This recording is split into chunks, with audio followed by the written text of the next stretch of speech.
पढ़ा था, और उसके बाद हमने पढ़ा था नेस्टेड इफ। उसमें भी हाँ। तो ये सारा चीज था कि आप लॉजिकल के साथ भी क्या कर सकते हो, मल्टीपल कंडीशंस ऐड ऑन करते हो, तो उससे भी काम बन जाता है और नेस्टेड से भी काम बन जाता है। लेकिन डिफरेंस क्या रहता है कि नेस्टेड में आप अपने हिसाब से कस्टमाइज कर सकते हो हर एक मैसेज, स्टेप वाइज स्टेप, है ना, जो आपको क्या होगा, लॉजिकल ऑपरेटर में नहीं मिलता उतना, कि एक ही बार में सारा कंडीशन अप्लाई करोगे तो एक ही बार में आउटपुट भी शो होगा।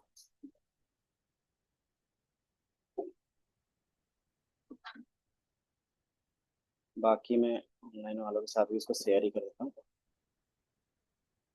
कि ऑनलाइन में जो कनेक्ट है ना, मैं ये फाइल शेयर कर रहा हूँ मैसेज में, वो चेक कर लेंगे।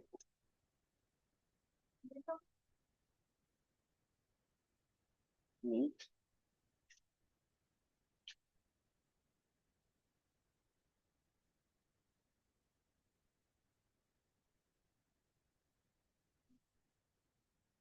बाकी अगर कोई भी डाउट रहेगा तो बीच में पूछ सकते हो, ठीक है, ऑनलाइन।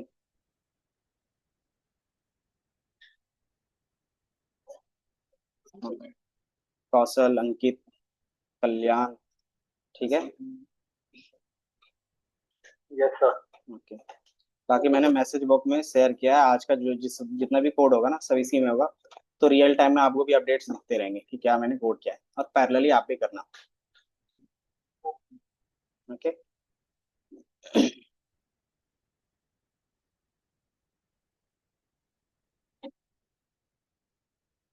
तो यहाँ तक हमने बनाया था।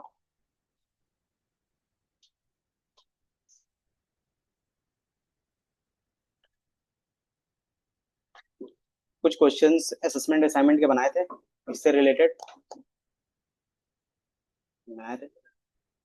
हम्म, सही है फिर। हाँ, और कोई कोडिंग से related. Good morning. Good morning. तो बेसिकली नेस्टेड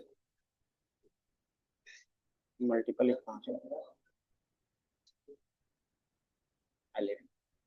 ठीक है, कि मान लो आपके पास क्या है, एक क्वेश्चन है,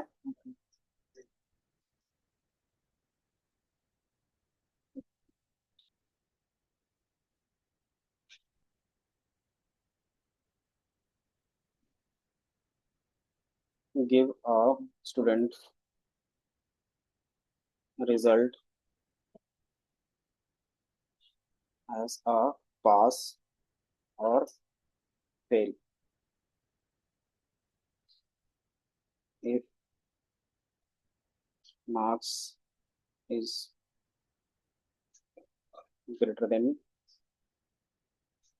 35 तो उसको पास कर देना है, अदरवाइज फेल करना है, ठीक है। ये क्वेश्चन से बनेगा, जल्दी से बनाओ, 1 मिनट में, 2 मिनट में पानी चेंज किया।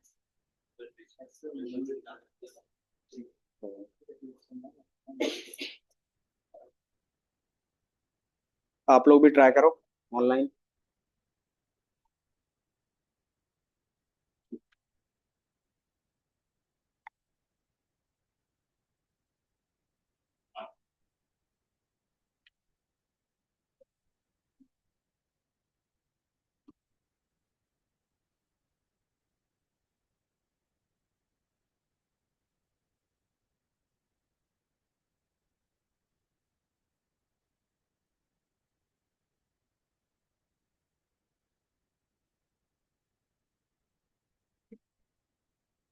इजी है, 2 मिनट से ज्यादा नहीं करना चाहिए।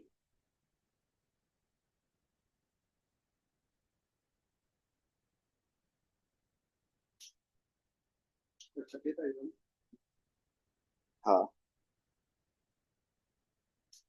इतना आ जाता है मेरा, इतना मार्क्स आ जाता है। सबसे ज्यादा आता मार्क तब फिर सही है। और मैथ्स बराबर रहता है इतनी। नहीं मैथ्स में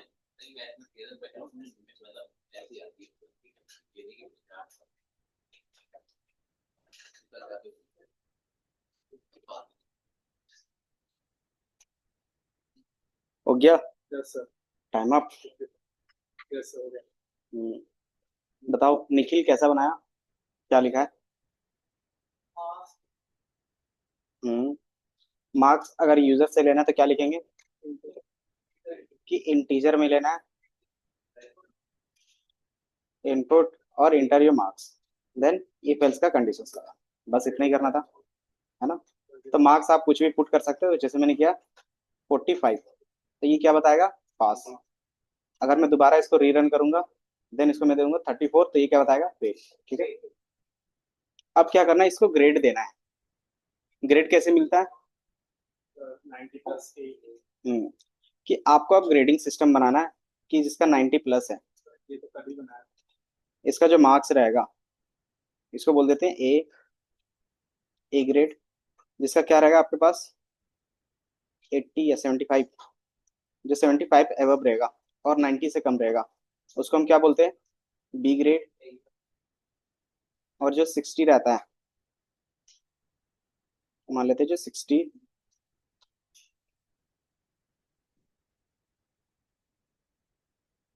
से एबव रहेगा उसको बोल देंगे सी ग्रेड। Grade C.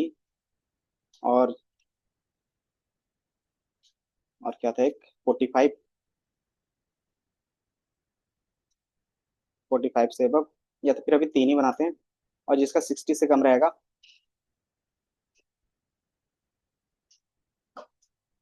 कि इसके बाद जितना चाहे हम लोग बना सकते हैं, बट अभी इतना ही बना रहे हैं। अगर जिसका 60 से कम रहा फेल कर दें। इंडियन एजुकेशन सिस्टम में भी ऐसे ही होना चाहिए। नहीं, एक तो 35 में पास नहीं हो पा रहे हैं। सर कोई है ही लायक ही नहीं है सर, 75 लाने वाले को कोई हाल है और 35 करने वाले का। गलती दोनों की है ना, गलती खासकर तो स्टूडेंट की है कि वो ऐसे ही कॉलेज में एडमिशन लेना चाहते हैं जहाँ पे पढ़ाई थोड़ा कम हो। सर आपको एलिजिबल ही मत करो ना कि उस चीज के लिए। हम्म, आजकल से वैल्यू मतलब ग्रेजुएशन मास्टर्स की डिग्री सबके पास है। तो फिर उसमें फिर एजुकेशन सिस्टम का सही नहीं है ना। वही तो मैं बोल रहा हूँ। लेकिन फिर स्टूडेंट, मान लो कि आपका सिस्टम सही नहीं है तो आप तो सही से चल सकते हो ना फिर थोड़ा सा। लॉट आउट अगर मैं एग्जांपल ले लूं तो हर एरा से ड्रॉ कर लेगा, कहीं से भी डिग्री मिल जाए लॉ की। लेकिन उसमें जो टॉप 1% है वही तो काम करते हैं। काम तो सब कर रहे हैं सर। सर जो चलो वो छोड़ो, यहाँ पे काम करो तुम, मुझे पता है कि फिर वो बस चालू कर दोगे। इसका क्या होगा कि मल्टीपल कंडीशन है, तो इफ एल्स में हो सकता है या नेस्टेड इफ एल्स में होगा या नहीं होगा।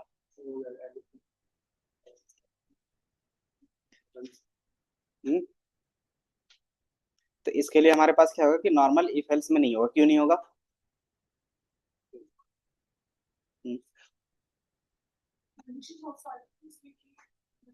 इफ एल्स में क्या था कि एक कंडीशन होता था, तो ट्रू होगा तो रिजल्ट क्या होना चाहिए, फॉल्स होगा तो क्या रिजल्ट होना चाहिए। बस वो दो एक ही रिजल्ट पे काम करता था, एक ही कंडीशंस पे काम कर सकता है, एक से ज्यादा कंडीशंस में काम नहीं कर सकता है। और नेस्टेड इसलिए नहीं यूज कर सकते, क्या होगा कि अगर एक कंडीशन फॉल्स होगा तो उसके आगे कंडीशन कभी रन ही नहीं होंगी, है ना? तो वो क्या रहता है इसमें, अब क्या हम लोग मल्टीपल इफ का यूज करके इसको बना सकते हैं? पक्का बनाते हैं फिर। इफ जो भी हमारे पास क्या रहेगा, मार्क्स, और दूसरा हम क्या करते हैं, इफ, और तीसरा भी हम क्या करते हैं, इफ, और चौथा भी क्या करते हैं, if। रन होगा, कहाँ पे दिक्कत है?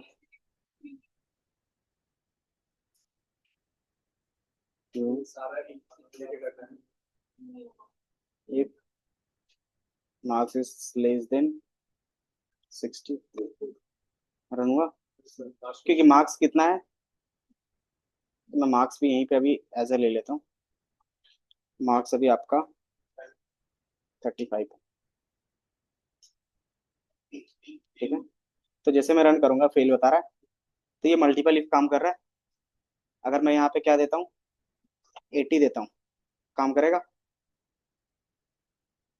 तो बी और सी दे रहा है, काम तो कर रहा है, लेकिन क्या आ रहा है, बी और सी, क्यों? मतलब वो 80 75 से भी बड़ा है और 90 के नीचे भी है। दोनों कंडीशन उसमें क्योंकि इफ क्या होता है, इंडिविजुअल रन होता है ना, चाहे आपका कंडीशन कोई भी ट्रू हो फॉल्स हो, हर एक कंडीशन वो चेक करेगा, और जितने कंडीशन ट्रू होंगे उसका सारा रिजल्ट वो क्या करेगा, यहाँ पे प्रिंट करेगा, है ना। तो हम इसमें क्या कर सकते हैं, इसका रेंज लगा सकते हैं मल्टीपल के बेस पे, एंड लगा के, एंड इसमें क्या लगा देंगे कि जो मार्क्स होगा, इसको मैं नीचे लिख देता हूँ ताकि क्या हो, थोड़ा सा कंट्रोल सी, ये समझ में आया। अब इसमें क्या फॉल्स आ रहा है कि बी और सी दोनों आ जा रहे हैं, तो हम क्या कर सकते हैं, एक कैप लगा सकते हैं कि क्या होना चाहिए, 75 से अबव होना चाहिए, 90 से कम होना चाहिए। तो दो कंडीशंस लगा सकते हैं लॉजिकल ऑपरेटर्स के थ्रू। तो क्या होगा कि ये दो चीजें कभी भी प्रिंट नहीं होगी, सिंगल एक चीज प्रिंट होगा। इफ, इसमें क्या करेंगे, एंड मार्क्स जो होना चाहिए वो 90 से कम होना चाहिए। इसी तरीके से इसमें क्या होगा, जो मार्क्स होगा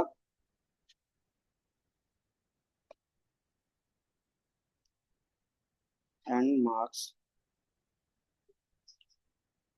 75 से कम होना चाहिए, ठीक है। और इसमें क्या होगा, यही रहेगा। अब इसको दोबारा रन करेंगे तो बी और सी आएगा या फिर बी आएगा, क्यों आएगा, बताओ संजना। क्योंकि जो हमने मार्क्स रखा ना, वो रखा था 80, ठीक है। और 80 में क्या करेगा, सबसे पहले ये कंडीशन चेक होगा, तो इसमें क्या होगा, ये फुलफिल नहीं करेगा तो ये रन नहीं होगा। दूसरा क्या होगा कि 75 से ज्यादा होना चाहिए था और 90 से कम, तो 80 क्या है, इस वाले पे लाई कर रहा है। देन थर्ड में क्या था, 65 से ज्यादा होना चाहिए, 75 से कम होना चाहिए, तो ये सिर्फ इसी में लाई करेगा। लेकिन इससे पहले क्या था कि मैंने बोला था 80 है, 80 से जितने भी क्या होंगे कम होंगे इसमें आ जाएगा, ठीक है। तो ये दोनों क्या थे, फुलफिल हो रहे थे, तो ये हमारा बी आ गया। तो इसमें हम लोग मल्टीपल कंडीशन यूज कर पा रहे हैं। तो फिर एलिफ का क्यों यूज करेंगे,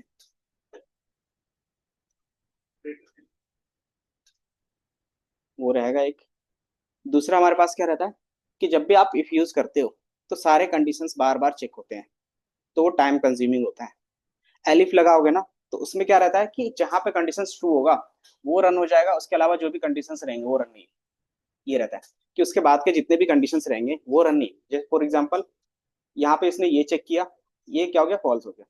फिर इसने ये चेक किया, ये ट्रू हो गया। अब क्या करेगा वो कि ये भी चेक करेगा, ये भी चेक करेगा। बट क्या है कि हमें पता है कि जो सिस्टम है हमने बनाया मार्क्स का, वो इसके बाद चेक करने की जरूरत ही नहीं थी, है ना। तो इसलिए क्या करेगा कि आपका टाइम लेगा एक्स्ट्रा।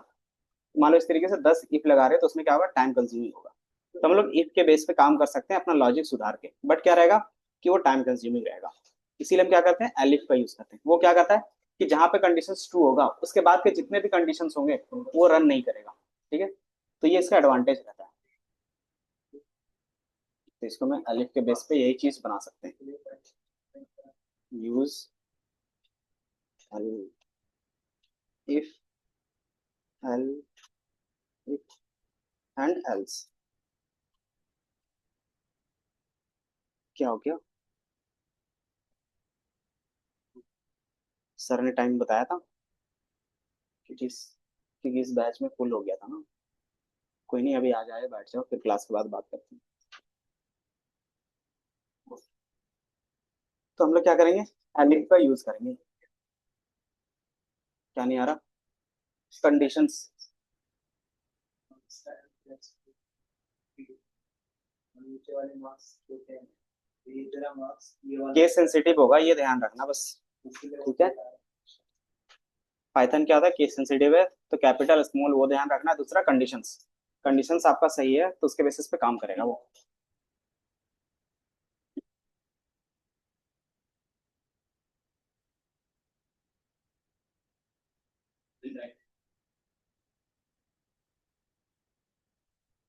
इसका जो सिंटेक्स आप देखोगे कुछ इस तरीके से रहेगा, ठीक है।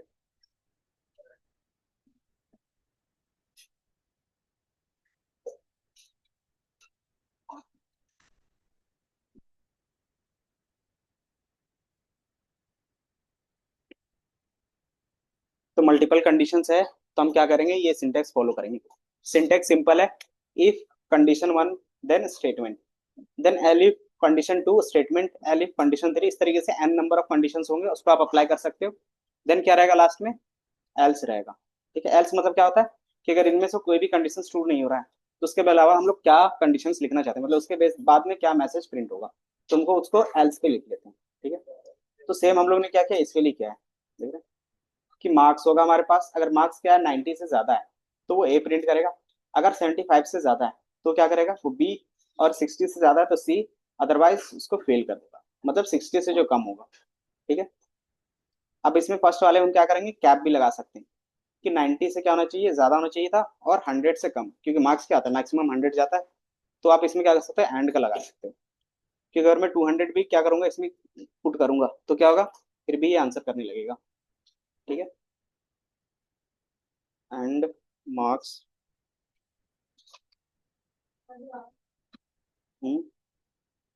इस पे अभी उसको छोड़ देते हैं। ये कंडीशंस पहला है कि मार्क्स अगर 90 से ज्यादा होगा तो क्या प्रिंट करना है आपको, ए प्रिंट करना है। ठीक है, अगर क्या है 75 से ज्यादा है तो आपको क्या प्रिंट करना है, बी, लेकिन क्या होगा 90 से कम होगा, क्योंकि इफ एल्स में क्या होता है, एल्स में कि वो बेसिकली कोई एक ही कंडीशन ट्रू होगा, अगर ये ट्रू होगा तो ये सारे फॉल्स हो जाएंगे, अगर ये ट्रू होगा तो बाकी जितने भी वो सारे फॉल्स हो जाएंगे। तो इसमें क्या रहता है कि मल्टीपल एंड का लगाने की जरूरत नहीं पड़ती। लेकिन हाँ, स्टार्टिंग वाले में क्या रहेगा कि अगर मान लो कि 200 किसी ने डाल दिया तो वो क्या रहेगा, यूजर को रिस्ट्रिक्शंस के लिए आप लगा सकते हो, वैलिडेशन जिसको बोलते थे, कि जो भी मार्क्स होगा वो क्या होगा 100 से ज्यादा नहीं होना चाहिए, वो कर सकते हैं। तो इसलिए हम क्या कर रहे थे, यहीं पे लगा रहे थे, बट कोई नहीं, उसको आप क्या कर सकते हैं, एज ए इनपुट की जगह पे शो करवा देंगे। ठीक है, तो ये क्या रहेगा, इस हिसाब से आपको मार्क्स में शो होंगे। ठीक है, अगर मैं क्या करूंगा 90, तो ये क्या करेगा, ए शो करेगा। अगर मैं क्या करूंगा 65, तो ये क्या शो करेगा, तो ये आपको सी शो करेगा। ठीक है, तो आपका ये क्या हो गया, एक अच्छा रिजल्ट हो गया, क्लीन कोड हो गया, इसमें आपको लॉजिक भी अच्छे से समझ में आ जाता है कि क्या चीजें होंगी। ठीक है, तो एक बार ये देखो,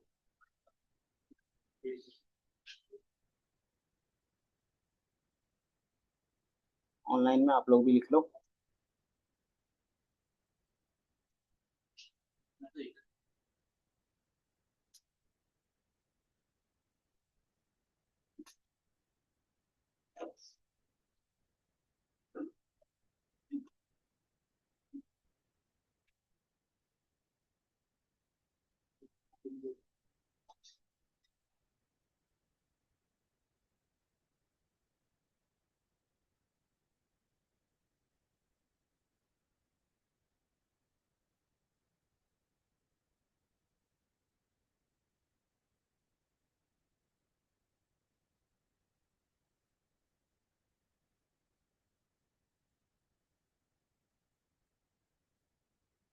ये हो गया, लगा रहा है,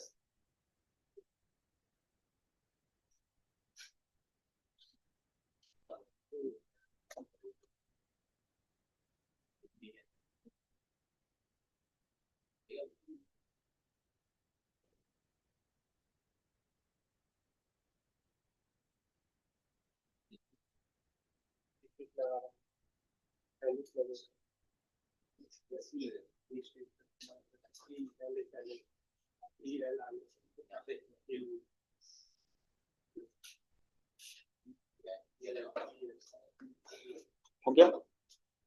तो क्वेश्चंस बना लो एक, कि आप क्या कर रहे हो, किसी ई कॉमर्स साइट पे क्या करते हो, अपना सेल कर रहे हो कुछ भी प्रोडक्ट। अब उसमें क्या रहता है कि जितना वेटेज रहेगा उसके हिसाब से क्या रहता है, शिपिंग चार्ज बढ़ता है। कि अगर आपका क्या है 5 kg है तो शिपिंग चार्ज मान लो 10 रुपए, अगर 5 से 10 के बीच में है तो उसका शिपिंग चार्ज मान लो 25 हो गया, अगर 20 से लेकर 30 के बीच में तो उसका शिपिंग चार्ज आपका 50 हो जाएगा। तो ये क्या हो गया, एक रियल वर्ल्ड सिनेरियो के बेस पे हो गया। तो उसको बनाओ कि आप क्या करोगे, कि कितना आपका वेट है प्रोडक्ट का, उसके बेस पे क्या होगा कि आपका अलग अलग प्राइस लगेगा।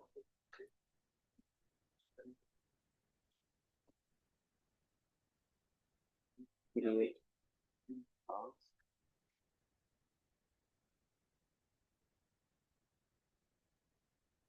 प्रोडक्ट कि वेट के हिसाब से उनका जो प्राइसिंग होगा शिपिंग का वो बढ़ेगा घटेगा। वेट के हिसाब से। यहीं से है, ऊपर वाले तो ये मिलेगा ना।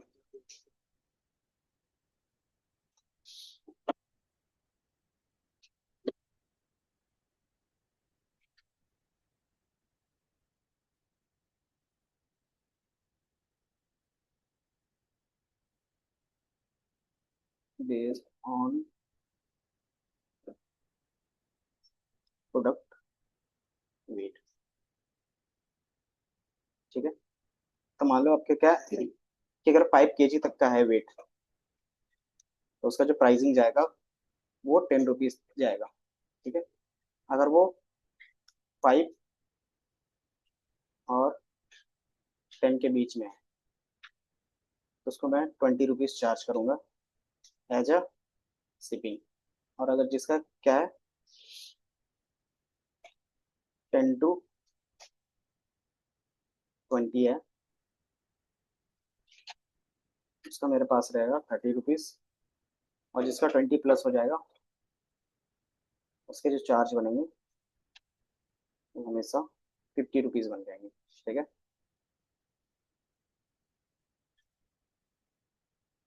तो ये रहता है उनका वैल्यू। जितने भी ई कॉमर्स साइट होते हैं, जितने भी शिपिंग वाले होते हैं, ये क्या करते हैं वेट के हिसाब से आपका कैलकुलेशन। एक फिक्स चार्ज रहता है कि 50 रुपए का है, फिक्स है। उसके अलावा कि जितना वेटेज होगा वो आपका क्या होगा, चार्ज होगा।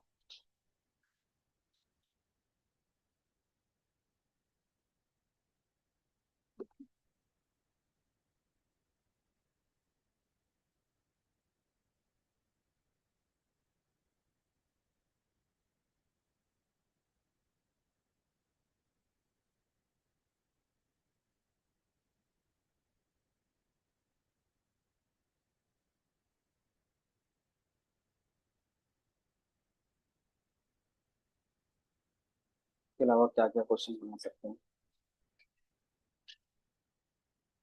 टैक्स,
ये एक्स्ट्रा क्वेश्चंस हैं जिसमें आप क्या करते हैं इफ एल्स का ही यूज होके बनता है। बाकी ये क्वेश्चंस बनाओ ऑनलाइन। आप लोग का जो भी बनेगा आप मैसेज बॉक्स में शेयर करोगे, ठीक है।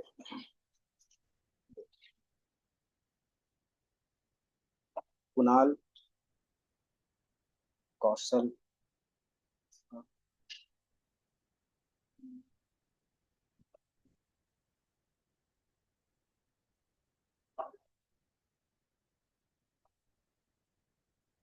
आशुतोष।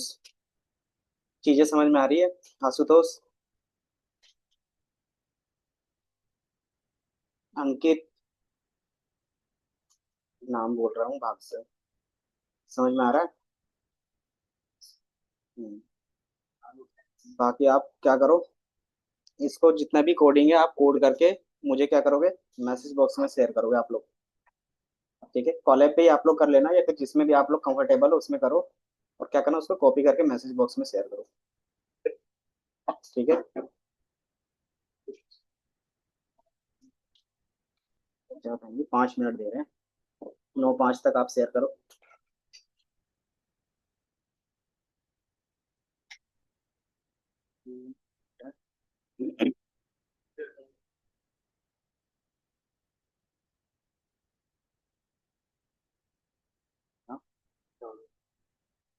क्लिक करोगे तो डाउनलोड हो जाएगा। क्लिक करो, डाउनलोड हो जाएगा। हो तो गया, ये तो हो गया। डबल क्लिक करके इंस्टॉल कर लो।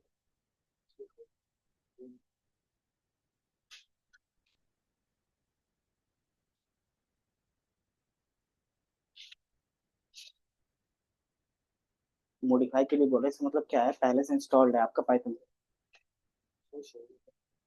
यहाँ पे लिखोगे तब ना Python. I D, I D ये आ गया। यही तो है पाइथन। और चूंकि आपको ऑनलाइन करना है, क्योंकि अभी ऑनलाइन हम लोग कर रहे हैं, ऑफलाइन भी कर सकते हैं, तो VS कोड डाउनलोड कर लोगे।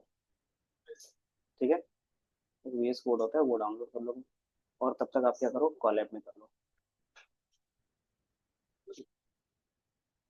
ठीक है, कॉलैब डॉट,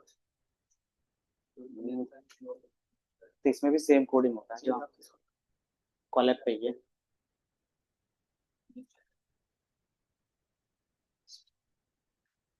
तो चार्जर ले लो,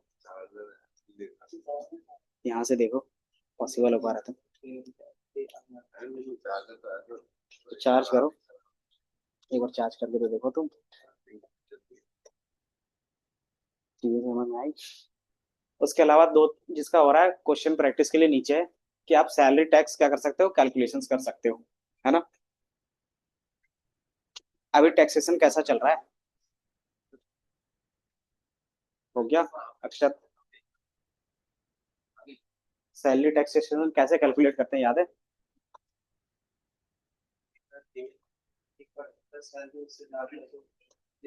अगर 7 लाख है तो आपको टैक्स नहीं लगेगा, नो टैक्स। अगर 7 लाख से लेके 10 या 12 है तो कितना लगेगा, 5%, मतलब 8 तक नहीं, 7 से 10 है शायद। देन 10 से 15 के बीच में है तो कितना, 10%, और 15 से एबव है तो आपको 30% लगेंगे। ठीक है, तो ये आप क्या कर सकते हो, बना सकते हो इसमें। रिटेल वाले सिस्टम में भी बना सकते हो। अगर आपने क्या किया है, 500 का शॉपिंग किया है तो आपको क्या मिलेगा, 10% का डिस्काउंट। अगर आपने 5,000 का किया है तो आपको क्या मिलेगा, 30% का डिस्काउंट। तो इस तरीके से एक सिस्टम बना सकते हो। ATM विड्रॉवल में भी सेम होता है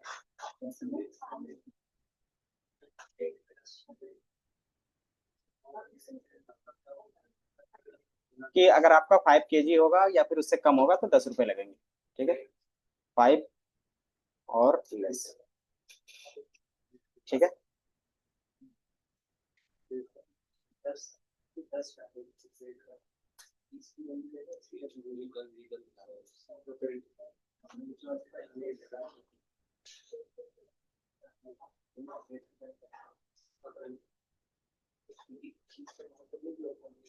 हुआ।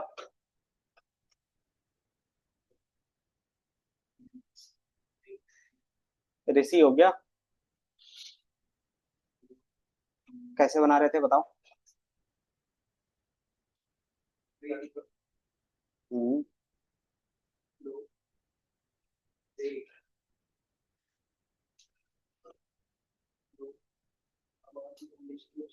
हम्म,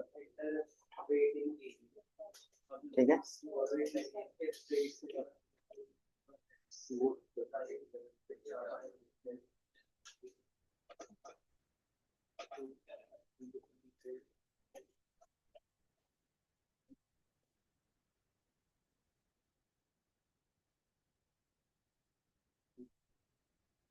यस, और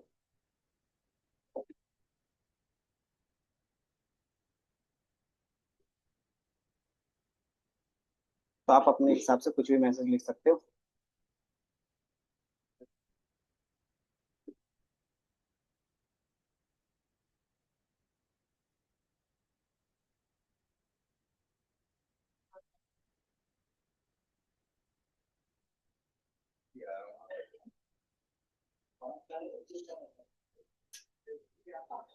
तो इस तरीके से आप क्या कर सकते हो, अपना रन कर सकते हो। वेट मैंने डाला 3 kg, तो ये बता देगा 10 rupees charge for the less than और इक्वल टू 5 kg। इस तरीके से आप क्या कर सकते हो, सब में डाल सकते हो अपना।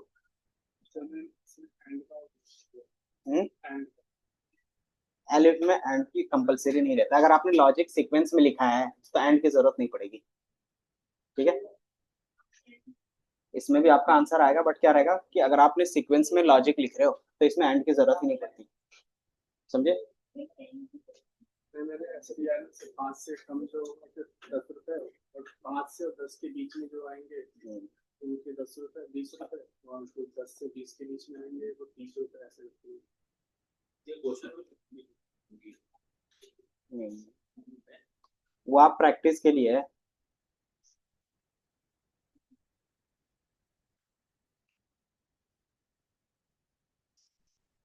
तो आप इसमें से कोई भी रन करोगे, मैंने बोल दिया कि इन्होंने 34 kg का है तो इसका कितना चार्ज लगेगा, तो 50, क्या हो गया लॉजिक कहाँ पे, 20, अच्छा, तो अगर 20 से ज्यादा है तो कितना है, 34 है तो उसका कितना चार्ज लगेगा, 50 रुपीज चार्ज लगेंगे, क्यों, क्योंकि हमने लॉजिक भी वैसा लगाया है, ठीक है। तो ये आपको याद रखना है, ठीक है। एंड देन किसी ने पूछ दिया कि रेट कितना लगाया है, कैसे पता चलेगा, कि दोबारा मुझे क्या करना है, जो वैल्यू लगाया रेट वो देखना है। कैसे देखोगे, कि मान लो आपने क्या किया, 50 रुपए लगा दिए, उस 50 को क्या करना है, उसके बेस प्राइस पे ऐड करना है। बेस प्राइस मतलब जो एक फिक्स अमाउंट होता है कि आपको 50 रुपए मिनिमम लगेंगे, बाकी फिर वेट पे क्या करेगा, डिपेंड करेगा, उसको बोलते हैं बेस प्राइस। तो कैसे ऐड करोगे, प्लस जो हमारा चार्ज है। कैसे बनाएंगे बताओ। बेस प्राइस मान लो हमारा क्या है, 50 रुपीज है, ठीक है। अब इसको क्या करना है आपको, अब इसी बेस प्राइस में आपका क्या करना है, वेट के बाद वेट के अकॉर्डिंग ऐड करना है, कि अगर उसका क्या होगा 5 kg होगा तो ऐड करना है, ऐड होगा, और ये ऑटोमेटिकली होना चाहिए। कैसे करोगे, कि मान लो वेट क्या है, 10 kg, 15 kg है, तो कितना लगेगा, 20 रुपीज लगेगा। तो क्या होना चाहिए, 50 + 20, तो total shipping charge equal to base price plus shipping charge, ये बनेगा। अब शिपिंग चार्ज वेट के हिसाब से कितना है, उसको शिपिंग की जगह पे वेट चार्ज बोलते थे।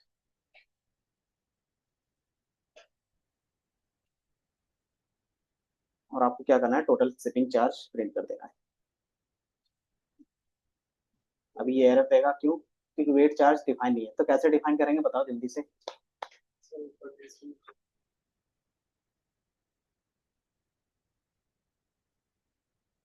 जैसे ये है ना, कि मैंने बोला कि जो इसका वेट है 14 kg है, ठीक है, तो कितना जाएगा यहाँ से वेट चार्ज, बताओ, 14, तो 30 रुपीज जाएगा। तो इसमें क्या होना चाहिए, 50 जो इसका प्राइस था बेस प्राइस, प्लस जो यहाँ से 30 जाएगा वो ऐड होके टोटल लिखना चाहिए। ये समझ में आया। अब उसको हम कैसे कर सकते हैं, सोचो। जबकि मैंने वो काम कर भी दिया है, बस आपको क्या करना है, एक और जगह पे वो चीज ऐड ऑन करना है बस। इनपुट क्यों लेंगे, बेस प्राइस के नीचे जो एक्स्ट्रा चार्जेस है वो करने का। ये जो वेट चार्ज है वो क्या होगा, कंडीशन के अकॉर्डिंग चेंज होगा। तो इसकी वैल्यू क्या करोगे, यहाँ पे लगा दोगे ना बीच बीच में, कि अगर मेरा क्या रहा स्टार्टिंग वैल्यू, मान लेते हैं अभी, जब हमारे पास क्या रहेगा, वेट चार्ज,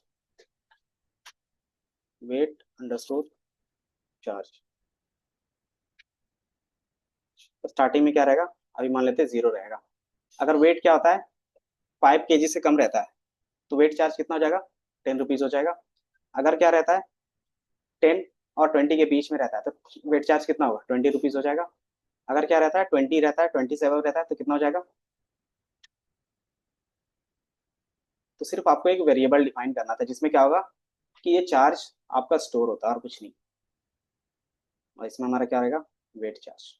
और इसको मैं यहाँ से हटा के यहाँ पे रख दूंगा, ठीक है। अच्छा, तो यहीं पे इसको टोटल शिपिंग चार्ज, और चूंकि यहाँ पे अगर आपको रखना है तो रख सकते, तो ये मैंने रख दिया। तो वेट पूछा तो मैंने क्या किया, 15 डाल दिया, तो कितना हो गया कि your weight charge is 30 rupees. तो ये हमारा वेट चार्ज हो गया। एंड देन यहाँ पे हम क्या करेंगे, weight charge plus base charge करेंगे तो कितना हो जाएगा, 80 रुपीज हो जाएगा। तो ये समझ में आया, समझे ना? इतना स्लो बोलेगा तो कैसे पता चलेगा मुझे? स्लो में रहता है ना कि हाँ है और ना भी है, ऐसा लगता है। सिंपल, आप इनपुट वेट क्या होगा, बार बार चेंज होगा ना, कि यूजर अपने हिसाब से वेट डालेगा ना। बाकी चार्ज तो हमारा फिक्स है कि अगर इससे इससे इतने से इतने के बीच में रहा तो प्राइसिंग क्या होगी, इतनी होगी वेट का। अगर इससे इतने से इतने के बीच में रहा तो वेट के चार्ज इतने होंगे। तो ये कंपनी डिसाइड करेगा, और वो जो वेट रहेगा वो यूजर डालेगा, है? कि मान लो आप भी क्या करो, मिंत्रा में या फिर मीशो में क्या करते हो, सेल करते हो, तो उसमें क्या रहता है कि उसके चार्ज फिक्स है, वेट के हिसाब से चार्ज फिक्स है। आपको क्या करना पड़ेगा, सिर्फ अपना वेट डालना पड़ेगा, और वो कैलकुलेट करके आपका जो टोटल शिपिंग चार्ज होगा वो दिखा देगा। और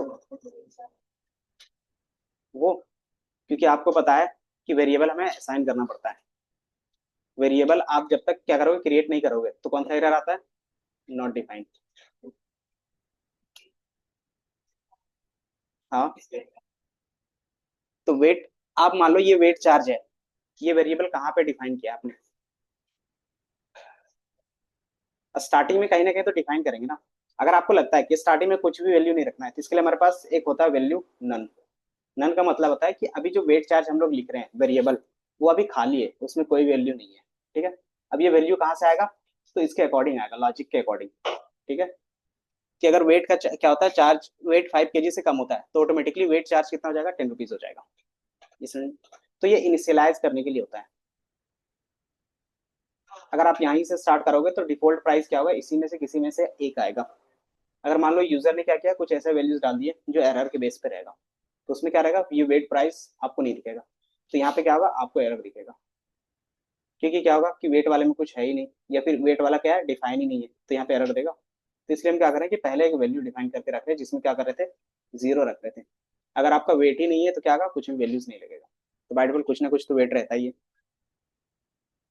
तो सिंपल है, सिर्फ हम एक वेरिएबल डिफाइन कर रहे हैं ताकि क्या हो, उसको आगे जाके हर एक वैल्यू के साथ चेंज कर सके, हर एक लॉजिक के साथ, बस इतना ही है। हाँ, कि स्टार्टिंग हमने एक डिफॉल्ट वैल्यू रखा है जिसका क्या है, वेट चार्ज 0 रुपीज है। ठीक है, उसके बाद क्या हो रहा है, कंडीशन के अकॉर्डिंग सारा चार्ज चेंज हो।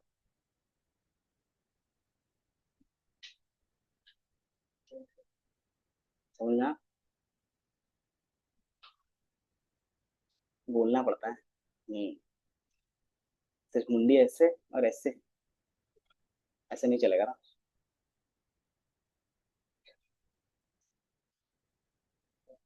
तो सेम लॉजिक पे आपका क्या बनेगा, और भी रियल वर्ल्ड के एप्लीकेशन आप सॉल्व करते हो वो बन जाता है। ठीक है,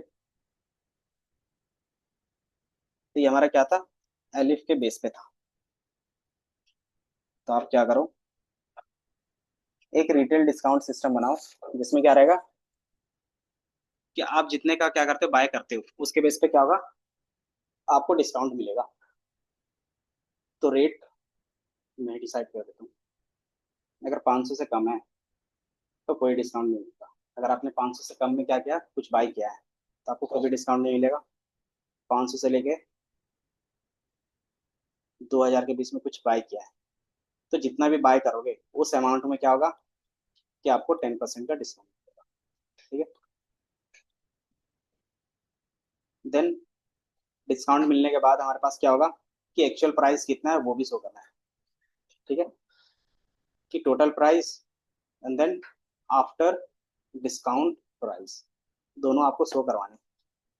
ठीक है, ये 2000 का था, और एक 2000 से 5000, और एक 5000 से ज्यादा है इसका। अगर क्या है, 2000 5000 के बीच में है तो इसको क्या करेंगे, 20% नहीं, 15 देते हैं, ज्यादा लॉस। और जो 500 से ज्यादा है उसको 25% का डिस्काउंट देंगे। ठीक है, अमाउंट आप अपने हिसाब से क्या करोगे, इनपुट लोगे कि टोटल कितने का शॉपिंग किया, तो इन्होंने 3250 रुपये का शॉपिंग किया। अब इसके अकॉर्डिंग क्या होगा इसको कितने का डिस्काउंट मिलेगा, तो 15% का डिस्काउंट मिलेगा। अब उसके बेस पे डिस्काउंटेड प्राइस कितना है वो, फिर डिस्काउंट होने के बाद कितना प्राइस मिलता है वो। ठीक है, क्वेश्चन समझ में आया। और ये हमारा कौन सा है, तो रिटेल डिस्काउंट सिस्टम। तो कोई भी मॉल पे जाते हो तो इसी तरीके से चलता है उनका, तो सारे वैल्यूज डालते हैं, उसके बाद क्या रहता है, आपको बता दें कि ये प्राइस था, डिस्काउंटेड प्राइस ये है, और आपके बिल में लिखा रहता है 10% डिस्काउंट।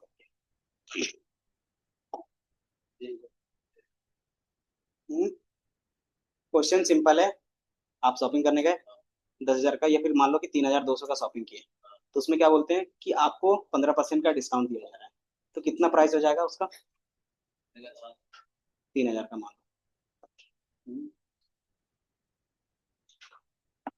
450 होंगे, तो 450 रुपये आप उसमें से रिड्यूस करके क्या करोगे, उससे बिल लोगे। लेकिन ये क्या है, डिस्काउंट चेंज होगा किसके अकॉर्डिंग, बिल के अकॉर्डिंग। अगर आपने 500 तक का शॉपिंग किया है तो कोई डिस्काउंट नहीं, फुल पेमेंट लगेगा। अगर आपने 500 से 2,000 के बीच में शॉपिंग किया है तो 10% का डिस्काउंट मिलेगा। अगर 2,000 से 5,000 के बीच में किया है तो 15% का, और 5,000 से ज्यादा किया है तो 25% का डिस्काउंट मिलेगा। इनपुट वाले से ही करो कि आप शॉपिंग अमाउंट बार बार चेंज कर सकते हो ऐसा।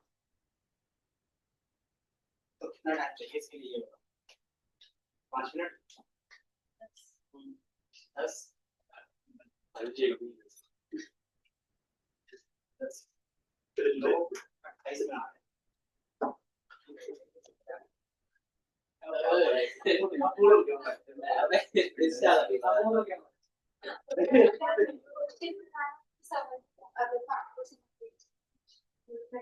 पूरा का पूरा क्वेश्चन समझा। शुरुआत से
ये तो भाई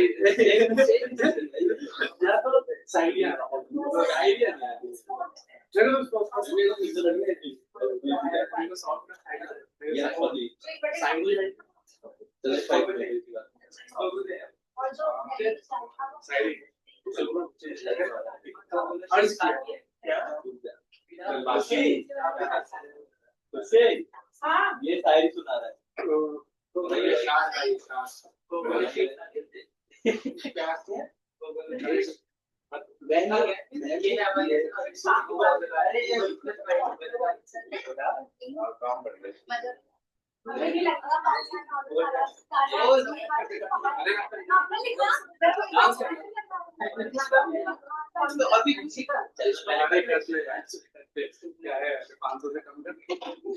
नहीं 500 से 2,000। हेलो हेलो क्या कह रहा है, हेलो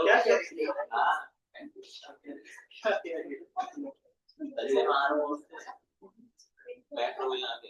तो डिस्काउंट कितना है इसको बताना तो पड़ेगा ना।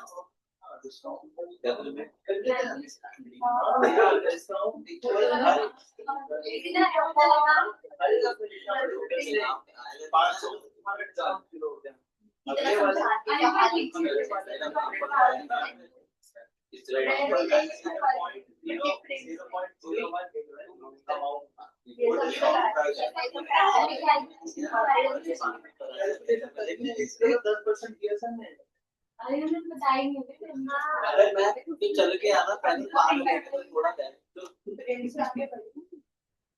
कह रहे भाई पानी भर रहा है नहीं आ रहा, कह रहे भाई पानी भर रहा है नहीं आ रहा, सब कुछ बता दे तेरे क्या कर रहे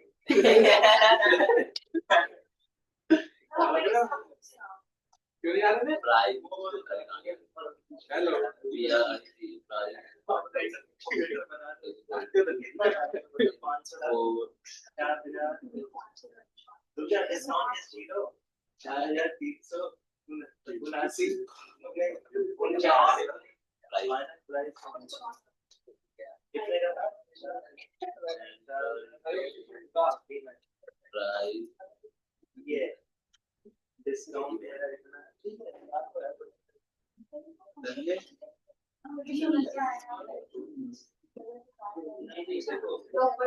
सबसे बढ़िया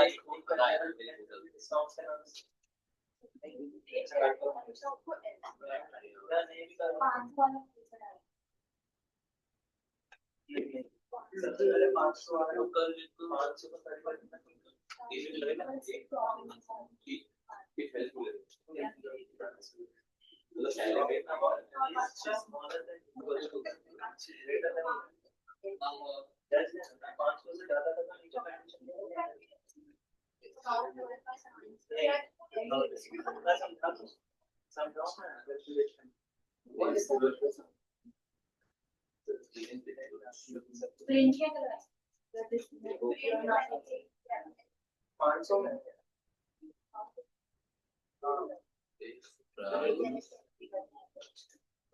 मैंने क्या करा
तो मैं खुद के लिए गा रहा हूँ, मुझे सुनाने के लिए थोड़ी गा रहा हूँ।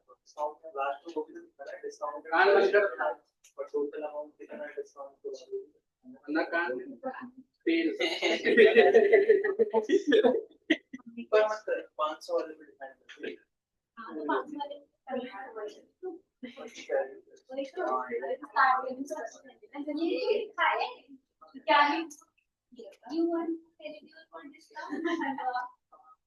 अब ये भी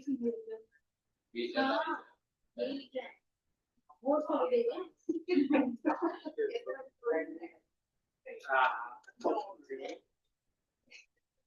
और फिर प्रिंट भी नीचे लिखेंगे डिस्काउंट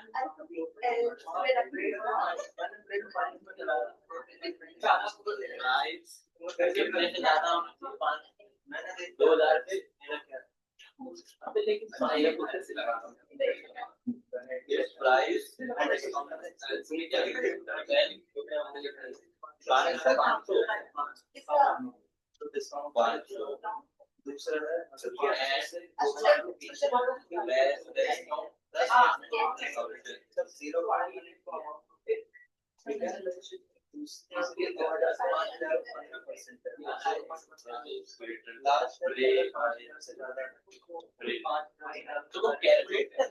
So 0.25 कैलकुलेट क्यों होता है भाई कैलकुलेट 25% वेट अमाउंट का फाइनल अगर 10% डिस्काउंट, अगर जो भी डिस्काउंट है अच्छा आगे बैठे तो तीसरा हेल्प यू नहीं हेल्प करते बस कि पढ़ाई पे ध्यान दो। बाकी टाइम क्या करते हो? तो मेरे पास कंप्लेंट्स क्यों आ रही है? जिस बैच में बैठो उसी बैच ने करी है। हाँ पूरे बैच ने करी है। मैम जहाँ हम जाते हैं हमारी कंपनी क्यों जाती है?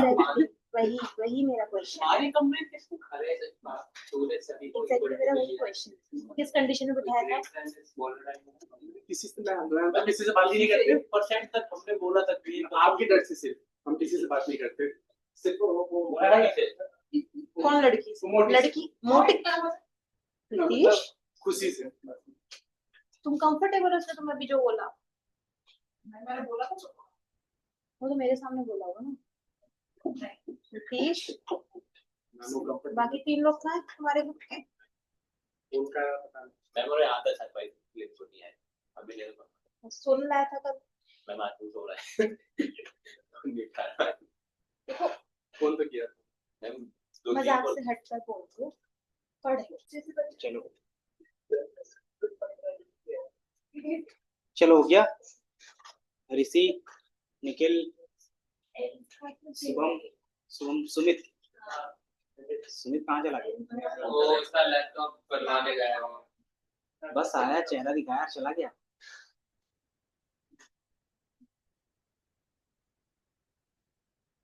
वही मैं सोच रहा हूँ कि चेंज कैसे हो गया चेहरा।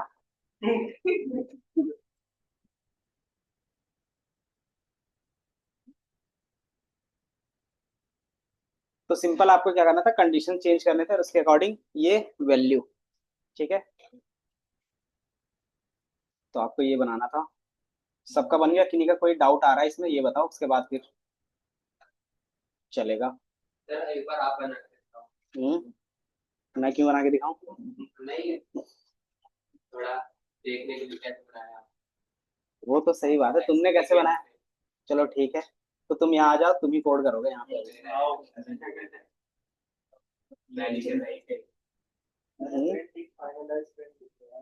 अब ये कोड तुम करोगे, आ जाओ। क्यों, क्या हो गया? तो सिंपली क्या होता है कि price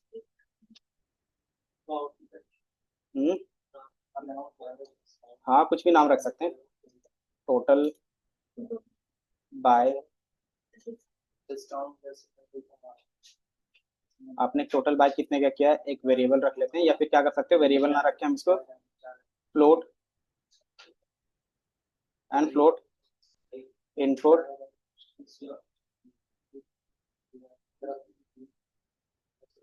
enters the total amount of customer,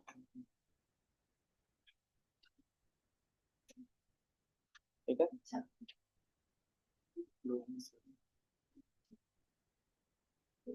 FLOA float ये हो गया। अब इसके बाद क्या करोगे आप, सिंपली कंडीशंस लगा दोगे और कुछ नहीं करना। कंडीशंस कैसे लगेंगे, कंडीशन कैसे लगाओगे, इफ देन वैल्यू, अगर स्टार्टिंग 5000 से कर लेते हैं, टोटल बाय जो होगा ग्रेटर देन और इक्वल टू 5K के बीच में, तो उसके बेस पे हमारे पास क्या होगा, डिस्काउंट इक्वल टू कितना था इसका 25%। 25% किस तरीके से लिखते हैं बता सकते हो? तो आप डायरेक्टली 0.025 भी लिख सकते हो, कोई दिक्कत नहीं है, क्योंकि मल्टीप्लीकेशन में फिर इजी होता है थोड़ा सा, ठीक है। एंड स्टार्टिंग में डिस्काउंट क्या रहेगा, 0 रहेगा, ठीक है।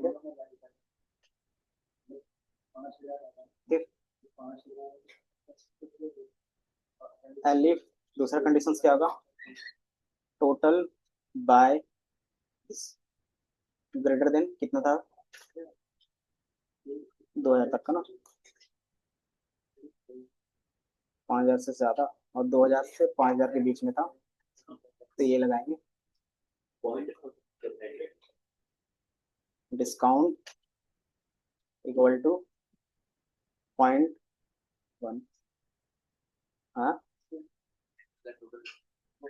L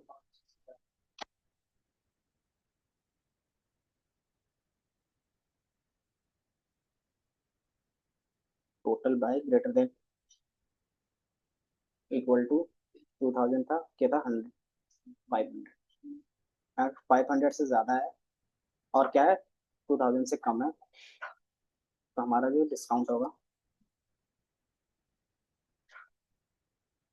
equal to 0.10। ठीक है, और अदरवाइज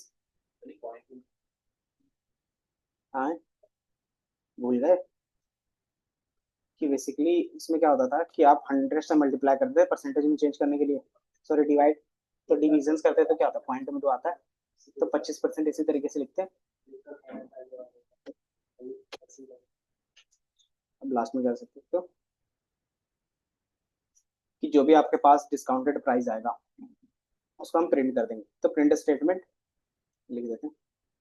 सर इसका वो नहीं कितना पड़ेगा डिस्काउंट का, जैसे 2.25 लिखा आपने, तो 25 इसका है, मतलब डिस्काउंट इक्वल्स 0.25 इनटू अमाउंट पे तो करना पड़ेगा ना, 25 का होगा ना, तो लास्ट में भी एक ही बार कर लेंगे, बीच में भी कर सकते हो तो बार बार होगा, लास्ट में भी कर सकते हैं। यहाँ से मुझे डिस्काउंट मिल गया और डिस्काउंट क्या करेंगे डायरेक्टली प्रिंट के अंदर भी रख सकते हैं और बाहर में भी आप क्या कर सकते हो कैलकुलेट करके फिर प्रिंट के अंदर रख सकते हो, है ना। तो हम क्या करें डायरेक्टली प्रिंट के अंदर ही डाल रहे हैं। अगर आपको थोड़ा सा कंफ्यूजन रहता है तो मैं डाल देता हूँ actual after discount. After discount amount क्या होगा बता सकते हो, क्या लिखते हैं कि जो भी हमारे पास टोटल बाय होगा उसमें से क्या करेंगे माइनस करेंगे टोटल बाय इनटू डिस्काउंट। ये फॉर्मूला पता है ना, इस फॉर्मूला में मेरे ख्याल से दिक्कत नहीं होनी चाहिए। और ये क्या हो गया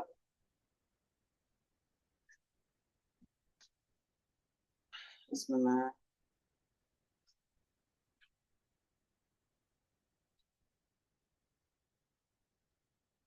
टोटल मैसेज आप अपने हिसाब से कस्टमाइज कर सकते हो, total discount total bill amount, total bill amount को फिर क्या करेंगे टोटल बाय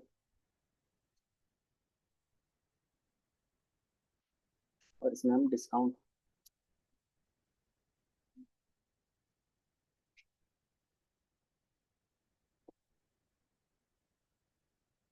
जो हमारा डिस्काउंट रहेगा इसमें डिस्काउंट और ये मेरा डिस्काउंट हो गया और आफ्टर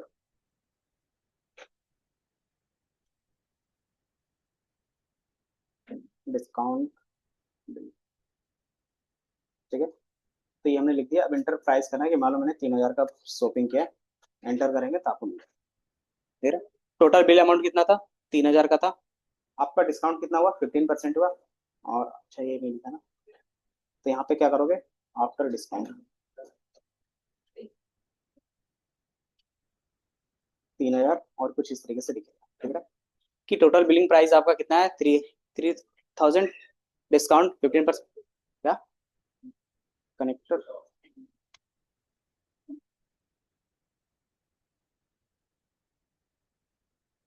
15% का डिस्काउंट है, डिस्काउंट के बाद ये प्राइस इतना आता है। ठीक है, दोबारा रन करके देख सकते हो कि मैंने डाला 600, तो ये 600 डालोगे तो 45 का क्या आएगा आपके पास प्राइस आएगा। अब ये बताओ यहाँ पे चीजें समझ में आ रही है नहीं आ रही, क्या हो क्या लॉजिक लिखने का तरीका अलग हो सकता है, सारी चीज अलग हो सकती है, मेन रहता है रिजल्ट कि कोड को कितना ऑप्टिमाइज करते हो वो धीरे धीरे आपको भी आता है, बट क्या होता है कि कोड रन होना चाहिए और रिजल्ट आपका आना चाहिए जो हम चाह रहे हैं। ठीक है, तो हमने क्या किया उसी चीज को थोड़ा सा अपने वे में लिख दिया कि बार बार करोगे तो क्या है, टाइम कंज्यूमिंग रहेगा ना, कि सारी चीजों में लिखा तो कोड भी क्या होगा, ज्यादा दिखेगा। तो मैंने क्या किया, एक ही बार कैलकुलेशन करने के बाद लास्ट में दिखा दिया। अब इसमें हमने मैसेज जिस हिसाब से प्रिंट कराओगे इस हिसाब से यहाँ पे दिखेगा।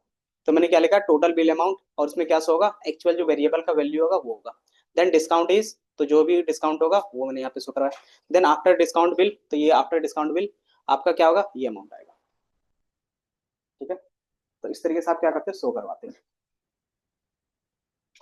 एंड देन इसी चीज का क्या निकालते हैं हम लोग, प्रिंट निकाल के आपको बिल के फॉर्म में दे देते हैं। ठीक है,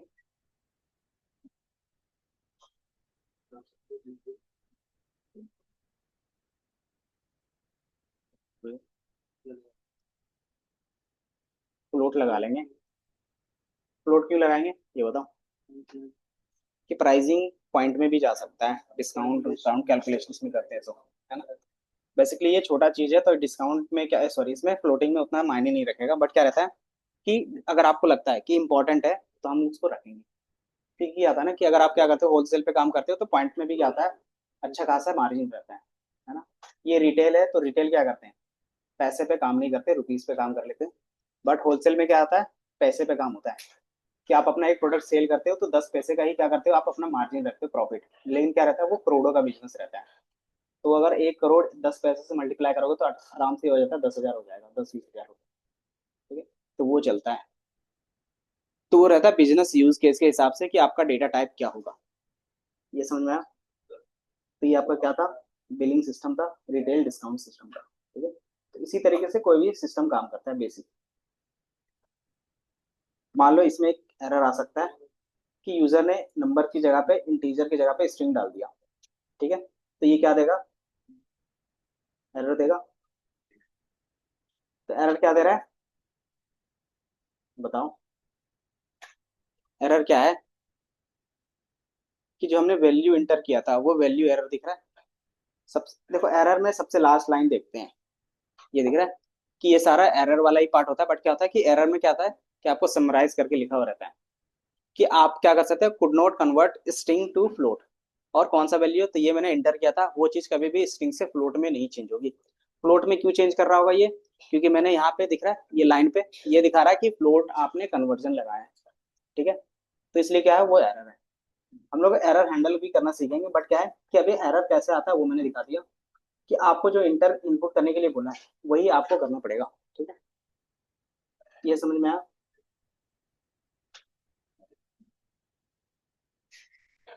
ये हो गया।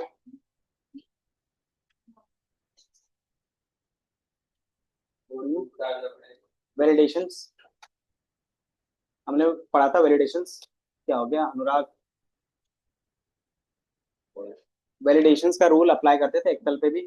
तो क्या होता था कि उस बॉक्स में सिर्फ उसी टाइप का जाएगा जो आपने डिफाइन किया हुआ। तो सेम इसमें भी हम लोग करेंगे, कि हम क्या करेंगे, कि ये जो वैल्यू है इनपुट वाला, वो पहले चेक होगा, देन क्या करेगा, फ्लोट में कन्वर्ट करेगा। कैसे कर सकते हैं, तो आप इसी में क्या कर सकते हो, एक्स्ट्रा चीज ऐड ऑन कर सकते हो। कि मैंने बोला टोटल बाय, और ये वैल्यू, और यहाँ से ये इनपुट आएगा। ठीक है, अब यहाँ से हम क्या करेंगे, इफ एल्स लगा देंगे।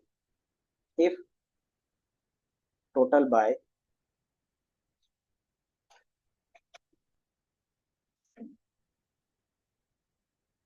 डॉट इज नम, याद है, इज न्यूमेरिक।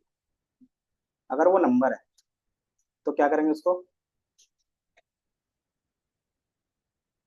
टोटल बाय को फ्लोटिंग में चेंज करने के लिए बोलेंगे। ठीक है, और दोबारा उसी वैल्यू पे असाइन कर, ये दिख रहा है। अगर ऐसा नहीं है तो हम क्या करेंगे, प्रिंट एल्स प्रिंट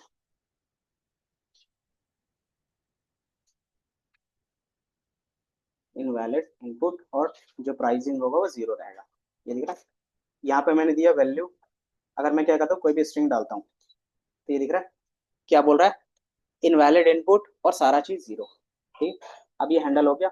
अब चाहे कुछ भी डालोगे तो ये एरर नहीं आएगा।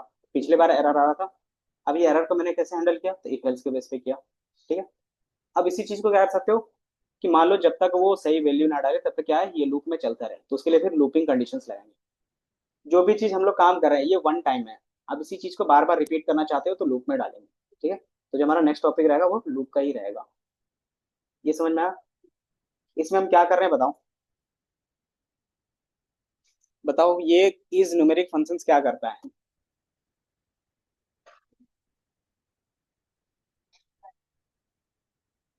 नहीं, हमने बताया था is alpha, is numeric, is alpha num, ये सारा चीज बताता है कि जो भी आप स्ट्रिंग वैल्यू ले रहे हो, क्योंकि ये क्या करता है, इनपुट में स्ट्रिंग लेता है ना, अब वो स्ट्रिंग वैल्यू न्यूमेरिक है या नहीं है, तो इज न्यूमेरिक बनता है ट्रू एंड फॉल्स के बेस पे। अगर जो टोटल बाय होगा अगर वो न्यूमेरिक होगा तो ट्रू होगा, ट्रू होगा तो क्या होगा, फ्लोट में चेंज करेंगे। अगर वो ट्रू नहीं होगा तो क्या करेंगे, इनवैलिड इनपुट प्रिंट कर देंगे, और जो हमारा टोटल बाय होगा वो जीरो ही रहेगा। समझ में आया? तो ये हम लोग क्या करें, अपना कंडीशंस के हिसाब से काम कर रहे हैं। तो आप क्या कर सकते हो, इस तरीके से हैंडल कर सकते हो। तो ये आप एक्स्ट्रा एड ऑन कर सकते हो। तो ये आपका क्या होगा, एक प्रॉपर सिस्टम की तरह काम करेगा। ठीक है, देन दोबारा रन करना हो तो क्या करते हो, आप बटन क्लिक करते हो दोबारा, तो मान लो यही क्या है कि आपका बटन है कि आप दोबारा क्लिक करोगे तो सेम चीज दोबारा आ जाएगा, एंड देन आप वैल्यू देते हो, देन आपको सही वैल्यू मिल जाएगा। ठीक है, फिर अगेन इसको रन करोगे तो सेम चीज रन होगा, देन फिर आप एंटर करोगे, फिर आपको क्या होगा, सेम आउटपुट मिल जाएगा। तो इस तरीके के क्या होता है कि हम लोग बार बार क्लिक करते हैं। अब इस चीज को हम क्या करते हैं, एक बटन से क्या करते हैं, कनेक्ट कर देते हैं। कि जो रियल वर्ल्ड में क्या रहता है, इंटरफेस में बटन रहता है ना, इस तरीके से पूरा कोड तो नहीं दिखता, तो उसमें क्या रहता है, बटन को क्या करते हैं, इस कोड से अटैच कर देते हैं, बस और कुछ नहीं। तो ये समझ में आ गया तो लिख लो। तो ये लूप का आप क्या कर सकते हो कि जब तक यूजर क्या करेगा, इंटीजर नहीं डालेगा तब तक ये क्या चलना चाहिए, लूप में चलना चाहिए। जैसे वो इंटीजर में डालेगा तो ये लूप क्या होना चाहिए, आगे बढ़ जाना चाहिए, है ना। तो ये हम लोग क्या करेंगे, लूप वाले चीजों में देखेंगे। तो सबसे पहले हम लोग देख लेंगे कि लूप होता क्या है। लूप का मतलब क्या होता है, बताया अभी, बताओ। कंटिन्यूस हम्म, कि सेम टास्क को, सेम चीजों को क्या कर सकते हो, बार बार आप क्या कर सकते हो, रिपीट कर सकते हो। कितने टाइम से रिपीट कर सकते हो वो डिफाइन भी कर सकते हो, और दूसरा क्या था कि आप इन्फिनाइट भी जा सकते हो। इन्फिनाइट मतलब कंडीशन के बेस पे भी। पहला होता है रेंज के बेस पे और दूसरा था कंडीशन के बेस पे। रेंज का मतलब क्या हो गया,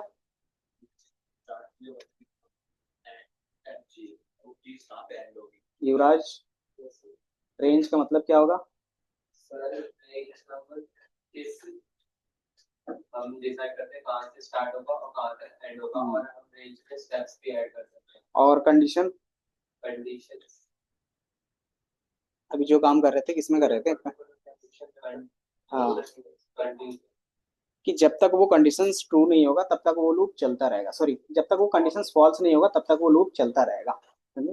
तो एक कंडीशन के बेस पे रहेगा और एक रेंज के बेस पे रहता है। इसीलिए क्या करते हैं हम लोग लूप में टू टाइप्स के देखते हैं। तो एक नया फाइल, हाँ, इसी के अंदर है एक और,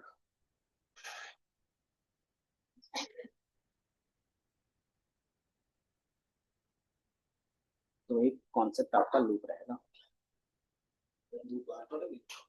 स्टार्ट करेंगे थोड़ा, मतलब ऊपर लॉजिक इम्प्लीमेंटेशंस थोड़ा सा देख लेंगे। ठीक है,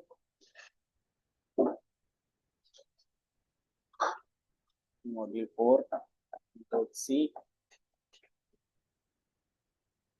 तो आपको यहाँ पे लूप का दिखेगा। तो सिंपली क्या लिखा हुआ है, हम्म, कि चूंकि हम लोग कोड के बेस पे बात कर रहे हैं, प्रोग्राम के बेस पे बात कर रहे हैं, तो लूप हमारा क्या रहता है, ये अलाउ करता है आपको एग्जीक्यूट करने के लिए block of code multiple times. और मल्टीपल टाइम्स क्यों करते होंगे, कि एक हम लोग जो लॉजिक लिख रहे हैं उसको क्या है, अलग अलग कस्टमर के लिए रन करना पड़ेगा, लेकिन सेम चीजें होंगी, है ना, तो वो लूप में कर सकते हैं। या फिर क्या करना है कि आपको एक रेंज में एक लूप क्या करना है, सारी चीजें ऐड ऑन करके रन करना है, तो वो सारा चीज क्या कर सकते हैं, बार बार कर सकते हैं। फॉर एग्जाम्पल कि रिटेल वाले सिस्टम में ही लेके चलते हैं, कि मान लो आपने क्या किया, कुछ प्रोडक्ट बाय किए, तो क्या था कि आपने 10 प्रोडक्ट बाय किया है, तो वो जो यूजर होगा वो क्या करेगा कि बार बार इनपुट लेगा, है ना, कि पहले लेगा प्राइस पहले प्रोडक्ट का, फिर दूसरे प्रोडक्ट का, तीसरे, चौथा, पांचवा, इस तरीके से कब तक जाएगा कि जितने नंबर ऑफ प्रोडक्ट होंगे। कि अगर उसके पास 5 है तो 5 टाइम जाएगा, 5 टाइम जाएगा, अगर वो 6 है तो 6 टाइम जाएगा। ठीक है, तो हम क्या करते हैं, उसी के बेस पे सेम कोड रिपीट करते हैं कि बार बार कौन सा कोड बार बार रन होगा, तो ये वाला कोड बार बार रन होगा, सिर्फ इतना। ठीक है, ये टोटल प्राइस कब होगा, जब लगेगा कि यूजर के पास इतना ही उन्होंने क्या किया, प्रोडक्ट बाय किया है। तो ये लूप को हम क्या करेंगे, अगर 5 बार क्या किया, 5 प्रोडक्ट्स उसने बाय किया है, तो यही लूप को हम क्या करेंगे, 5 बार रन कराएंगे और क्या करेंगे, बार बार उसको ऐड ऑन कर देंगे टोटल बाय पे, है ना। तो क्या होता है, ऐड ऑन होते हुए जाएगा और जैसे वो स्किप करेगा उसके बाद क्या होगा, उसके डिस्काउंट के बेस पे टोटल बिलिंग प्राइस आ जाएगी, है ना। तो ये चीज हम क्या करते हैं, यूज करते हैं।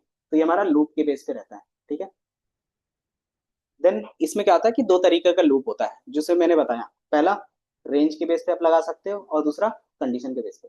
तो जो हम लोग रेंज के बेस पे लगाते हैं उसको बोलते हैं फॉर लूप। ठीक है, इसमें क्या रहेगा, फॉर लूप में कि आप इटरेट कर सकते हो a sequence such as list, tuple, string और रेंज ऑफ नंबर्स। तो आप किसी भी रेंज में और सीक्वेंशियल डेटा टाइप में कर सकते हैं। सीक्वेंशियल डेटा टाइप क्या होता है, पढ़ा है, अच्छा लिस्ट पढ़ाया था,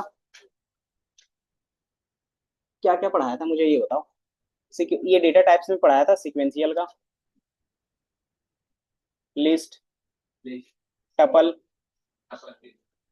और पढ़ाया है?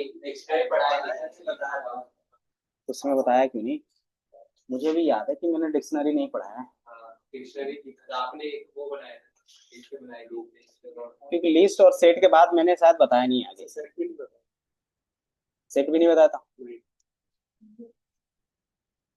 सर आपने से तो लिस्ट बताया था और टपल भी अच्छे से नहीं बताया, टपल भी अच्छे से नहीं बताया था। टपल हमारे पास सीक्वेंशियल डेटा टाइप होता है जिसमें एक से ज्यादा डेटा स्टोर करते हैं, बट क्या रहता है उसको चेंज नहीं कर सकते। तो बताया क्यों नहीं, मुझे लगा कि वो कंप्लीट हो गया इसलिए फिर मैं आगे बढ़ा, क्योंकि मुझे अभी याद आया कि मैंने डिक्शनरी के बारे में तो पढ़ाया ही नहीं। हम्म, तो कोई नहीं, लूप देख लेते हैं थोड़ा सा, उसके बाद क्या करेंगे, जो भी आपका डेटा टाइप छूटा है उसके बाद इसका कंटिन्यू कर लेंगे। तो लूप में क्या रहेगा कि फॉर लूप रहेगा। फॉर लूप में सिंपल होता है कि आपके पास रेंज होगा, रेंज मतलब आपको कहाँ से कहाँ तक जाना है वो आपके पास पहले से ही पता रहेगा। तो इसमें हो सकता है लिस्ट टाइप का भी हो सकता है। लिस्ट में क्या रहता है, फिक्स नंबर ऑफ एलिमेंट रहते हैं, है ना, 5 होंगे, 10 होंगे, 15 होंगे, उसके बेस पे क्या होगा, हमारा लूप उतना ही टाइम चलेगा। तो ये क्या हो गया, फॉर लूप के बेस पे हो गया। इसका सिंपल कोड क्या होगा, सिंटेक्स के बेस पे, तो आप सिंपली लिखते हो फॉर, ये कीवर्ड होगा, देन वेरिएबल जो क्या था टेम्पररी, अगर लूप में कोई भी चीज चलता है तो क्या होगा, एक वेरिएबल चाहिए जो उस वैल्यू को क्या करेगा, स्टोर करके रखेगा शॉर्ट ऑफ टाइम के लिए। तो क्या होगा, हमारे पास एक वेरिएबल और हमारे पास इन ऑपरेटर, याद है in operators, in, not in, is, not is, तो ये क्या चेक करता है कि उसमें ये वैल्यू है या नहीं, तो उसके अंदर वैल्यू होगा, वो क्या करेगा, सीक्वेंस वाले डेटा से लाके दे देगा। अब उसके बाद क्या करोगे, उसके साथ जो भी ऑपरेशंस करवाना है आप करवा सकते हो, सिंपल। अगर इसके सिंटेक्स और कोड के बेस पे देखें तो ये आपका डेफिनेशन रहेगा।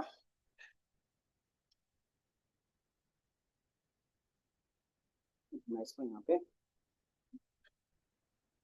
तो ये इसका सिंटेक्स है, और सिंटेक्स में बाय डिफॉल्ट मान लेते हैं फॉर